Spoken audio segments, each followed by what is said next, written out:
Ladies and gentlemen, I've had the distinct pleasure of being involved in many award ceremonies in my role as aide to Chief of Police, but today I am especially honored to be here to help to honor our officers who are being recognized for an event of such heroism within our organizational structure that it defies description, but we will try to describe it for you anyways. To the families and the loved ones of all of our officers, you are also to be recognized and thanked for your sacrifice and support. Thank you for being here. I would be remiss if I did not request a moment of silence for Officer George Gonzalez, who died on August 3rd after being stabbed during an unprovoked attack at the Pentagon. Can I have a moment of silence for Officer Gonzalez and his family, please?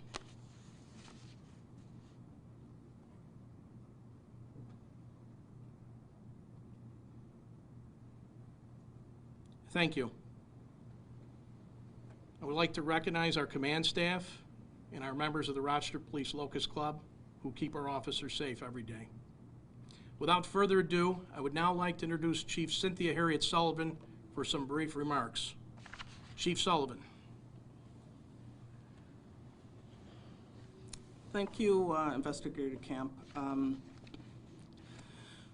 While we're overjoyed to be here to recognize the officers who've just taken such heroic actions to enable us to be here today, you know, there's a sad part too, that they're constantly involved in situations where their safety's at risk, and that they come out of it just doing the best they can to ensure their safety and that they go home to their families.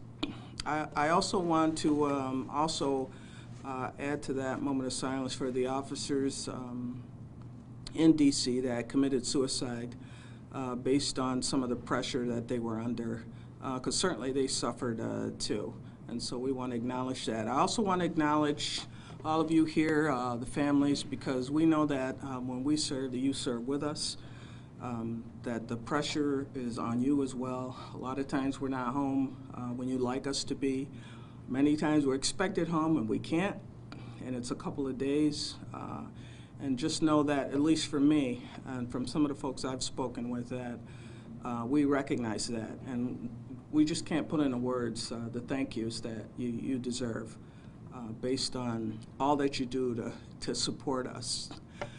And now, again, we're recognizing all of the folks that were involved on that day. I did watch some of the video from that incident, the body-worn camera. I can tell you it was very, very, very, very tough just watching it, so I couldn't even imagine being there. I can't even talk about it without crying every time, quite frankly. Not just for Denny's courage and the way he fought to live, but also for the officers that, once they got there, you know, did what they could to help. I mean, how do you spell out somebody being a hero? You know, I just, you know, I can't even put it into words. But I've worked with Denny in the past before I retired. I'd known him to have a great attitude then. I hated 1st Platoon, hated it with a passion, but he'd come waltzing in with a smile on his face, and I thought, you've got to be kidding me. I can't wait to get out of here. But he loved it, loved the people, and it was every day. And then when I did come back, you know, at a time when, you know, you got your naysayers, you got your Twitter talking heads with nothing better to do, and he called me, and he was very supportive, but he also told me he expected that I'm going to look out for the cops. So I've tried to very much to do that, Denny. But I have to tell you, if I could take his blood, clone it, and inject it with every police officer that comes into this department, I would be more than happy to do so. Because in spite of everything he's gone through, his attitude has been just phenomenal. And he told me, I hope you don't mind repeating it, but he told me that if he could right now, he would go back out on the same shift in the same neighborhood, because he was not going to hold against the rest of the community that one incident that happened to him. I just couldn't believe it. And so I'm going to be forever in awe of you for that. You did also give me strength, because I thought, with all he's going through, look, what I was worried about seemed minimal in comparison. So I just want to thank you, not just for those great words you spoke to me that day, but also for being the excellent example that you continue to be for everybody in this police department, not just here, but for law enforcement around the country. So with that being said, let's have our ceremony. Thank you, Chief.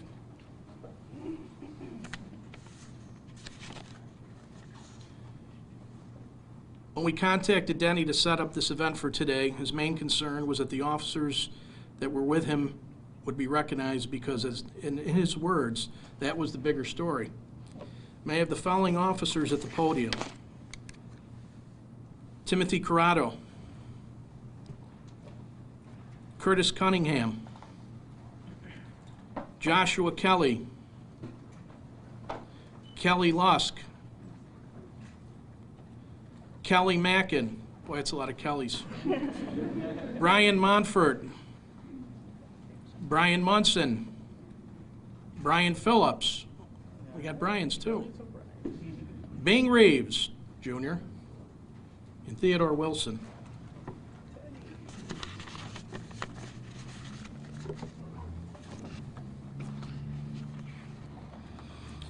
After reviewing correspondence generated by the department, you responded to Peck Street to assist Officer Wright for a family trouble in progress. Officer Wright, who was being attacked by the suspect, had been stabbed in the head, face, and eye area.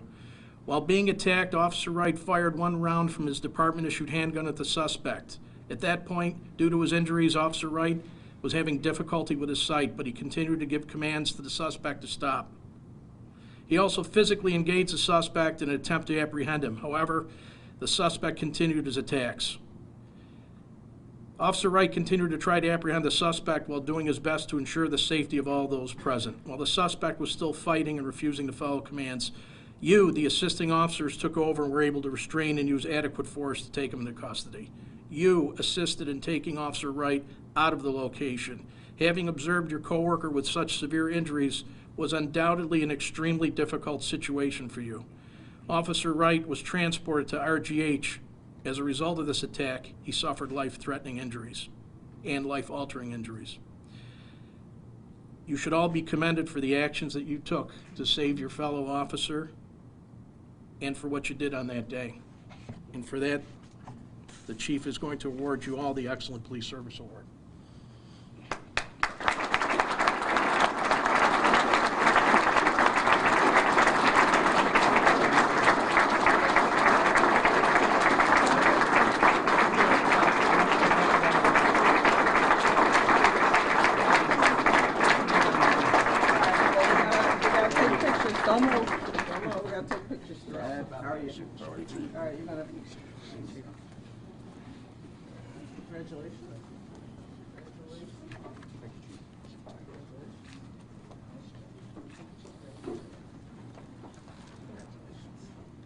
So why don't we take a picture for everyone? Would the command staff join me here?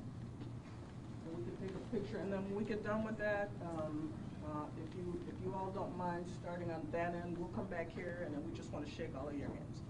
So if that's okay? All right, for our photographer.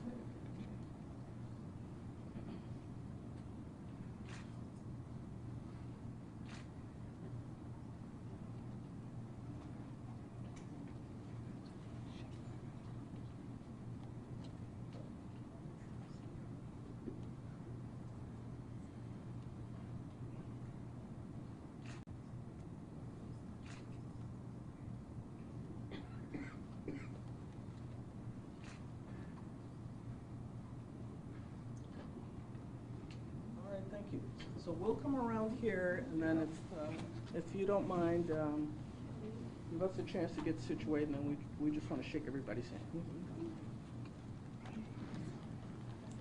Follow. Congratulations. Congratulations. Nice job. Congratulations. Congratulations. Say hi to Dad. Congratulations. Good to see you. Thank you. Congratulations. Thank you.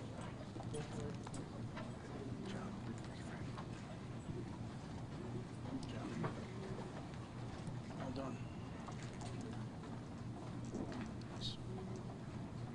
Well done, Sergeant. Well done.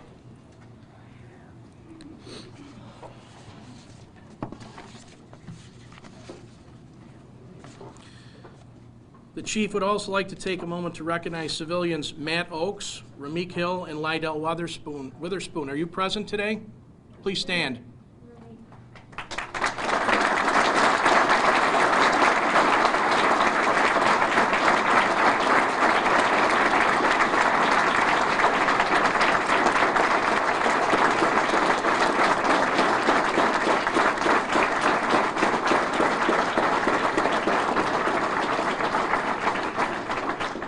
Oh, I didn't tell you to sit down. Come on up here.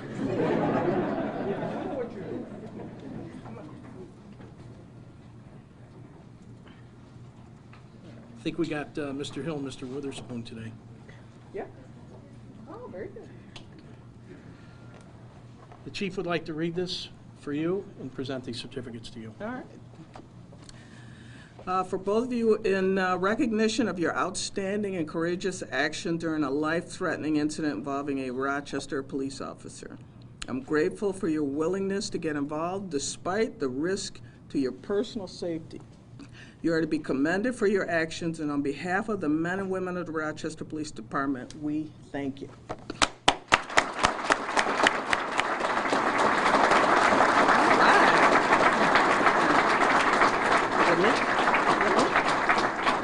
We gotta take a, don't move, we gotta take a Mr. picture. Witherspoon. All right, so can I get the note? All right, okay, here we go.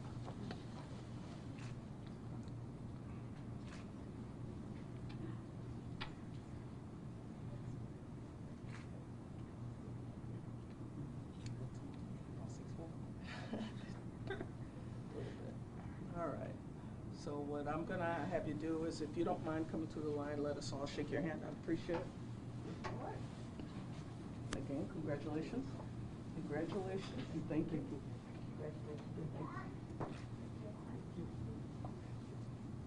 These were some of the brave men that stepped in and helped Denny out right before the police officers were able to arrive. So, just really can't thank them enough. All right. Thank you.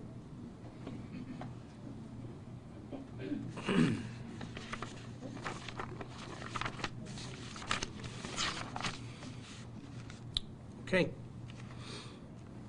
On October 4th, 2019, Officer Denny Wright responded to 37 Peck Street, Rochester, New York, for the report of a family trouble in progress.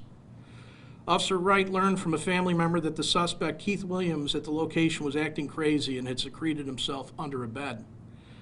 Officer Wright, in an effort to peacefully resolve this call for service, negotiated with the suspect and coaxed him out of his hiding place.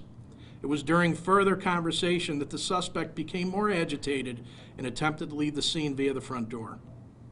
Other family members interceded to stop the suspect from leaving, and then, without warning, the suspect punched Officer Wright in the face, armed himself with a 12-inch knife, and then attempted to murder Officer Wright by stabbing him multiple times in the head, face, and eyes. Despite this particularly brutal attack, Officer Wright was able to remarkably discharge one round from his service weapon, as he was unable to see due to his injuries caused by the suspect. Notwithstanding his impaired vision and the continued violence of the attack, Officer Wright continued to fight to take the suspect into custody while he was unceasingly being stabbed by the suspect. This was a hand-to-hand battle that lasted for a full 1 minute and 8 seconds. Even though severely injured, Officer Wright never gave up for one instant, always doing his utmost to ensure the safety of others present. Motivated by having witnessed this violence being inflicted upon Officer Wright, citizens rushed to his defense and helped him during this continued onslaught until the arrival of backup officers. The suspect, whose name is unworthy to be mentioned a second time, was subsequently taken into custody. As a result of Officer Wright's act of valor, he suffered life-threatening injuries that include multiple lacerations, stab wounds to his face, head, back, and eye, facial fractures, a skull fracture, and sadly the permanent loss of vision in both of his eyes. On August 6th at 10 a.m. at the Public Safety Building, Cynthia Harriet Sullivan, Chief of Police, on behalf of the officers of the Rochester Police Department, will award Officer Denny Wright with our Purple Heart, Medal of Valor, and Officer of the Month, all which pale in comparison to the actions taken and the sacrifices made by this brave officer. Officer Wright, would you join us at the podium, please?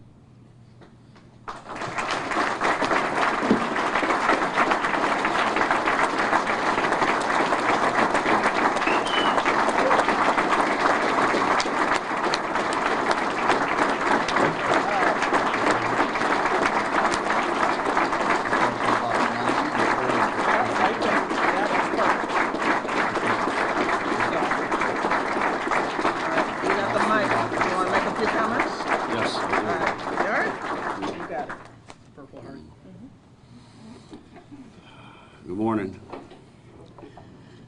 This is a very humbling experience for me. I want to thank Chief Harriet Sullivan and the entire command staff for setting up this event today. And Investigator Camp was correct. I might not have came unless these officers and civilians were here. In the front of this building, there is a memorial next to the flagpole. It contains names of officers who died in the line of duty. Because of these people here, these officers, the civilians, and the hospital, my name is not on that stone. And I struggle with trying to figure out how to thank the people involved. Oftentimes during the course of your life, when people pass away, they talk about, wish we had one more day. Well, these officers and the civilians who helped and the miracle workers at the hospital have given my family and myself over 650 days, if I did the math right, over 650 days. And I don't know how anyone could even begin to thank them. There's other officers besides the ones who are recognized here today that have been instrumental in helping me get through this. In particular, my friend, Brian Costello. When you start with the police department, and once a year you fill out these forms, and on there you have to list somebody to be a liaison or emergency contact. I put Brian Costello on that more than 20 years ago, and he had to actually come forward and do a job that nobody would want to do. But the way he was able to help my family and my friends and everybody else is exceptional. Matthew Carpenter came up to assist him during that time, and Brittany Van Acker and Maura Hayes, all of them have been instrumental, and there are many more that have helped, and I could stand here for an hour if I remember, if I could list all the names.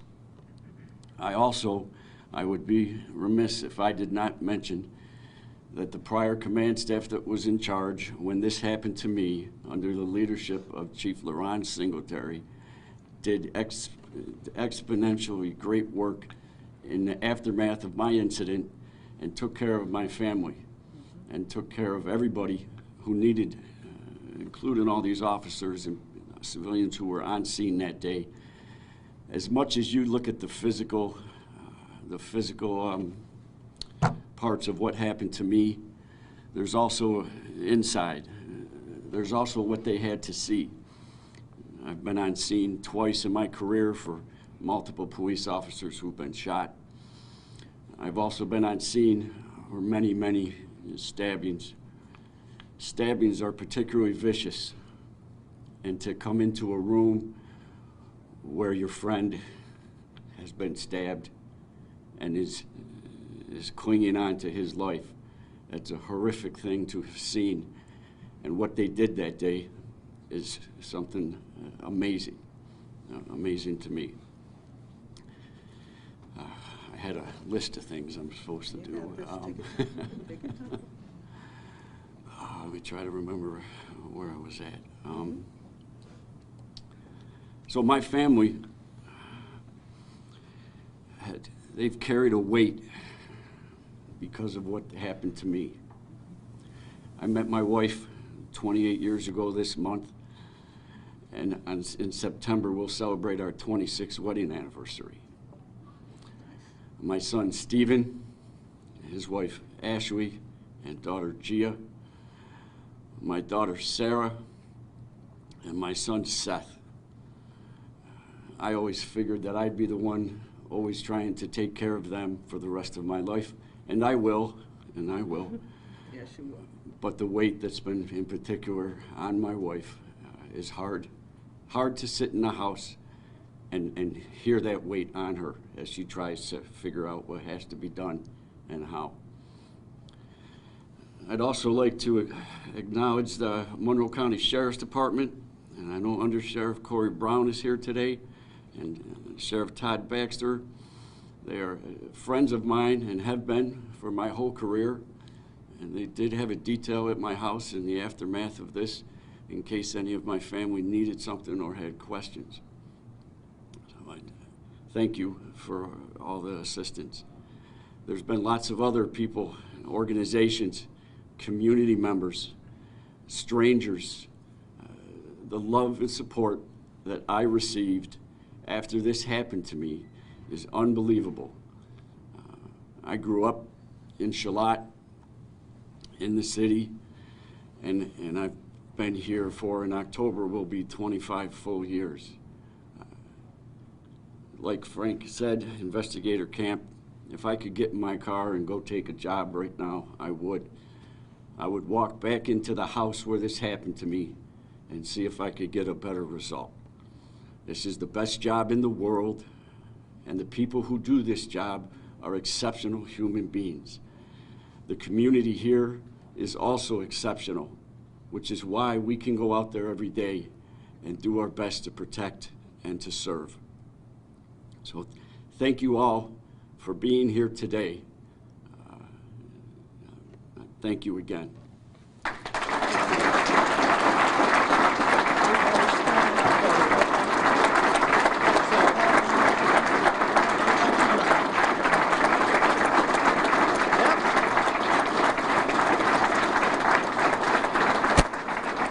want Denny's family up. We're going to take a picture together, everybody. All the family, come on up. All right. Oh, okay. Yeah, we'll just hold the awards.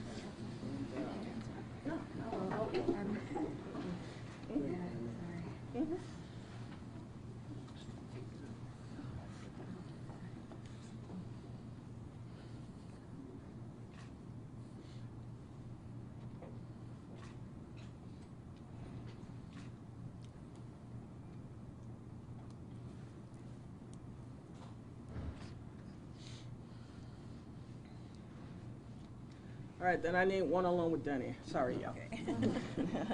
Sorry. All right, thank you. All right, come on over here. I got you. Yeah, just step over a little bit more. There we go. Almost. There we go. All right. It's my honor.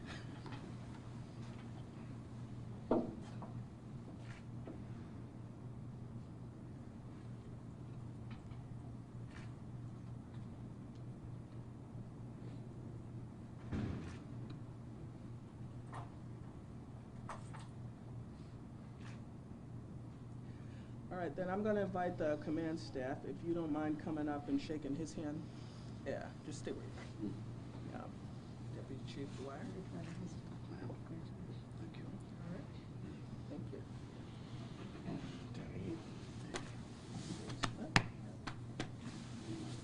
Yeah, I thought so.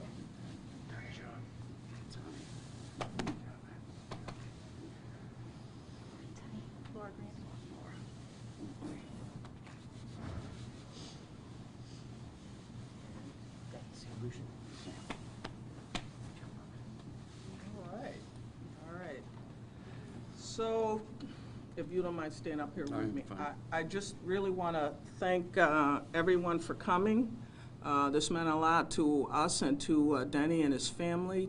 And please, please, please, when you get a chance, he welcomes those calls to check in on him, say hello, go out for coffee, and we would welcome and support that. So thanks again for coming.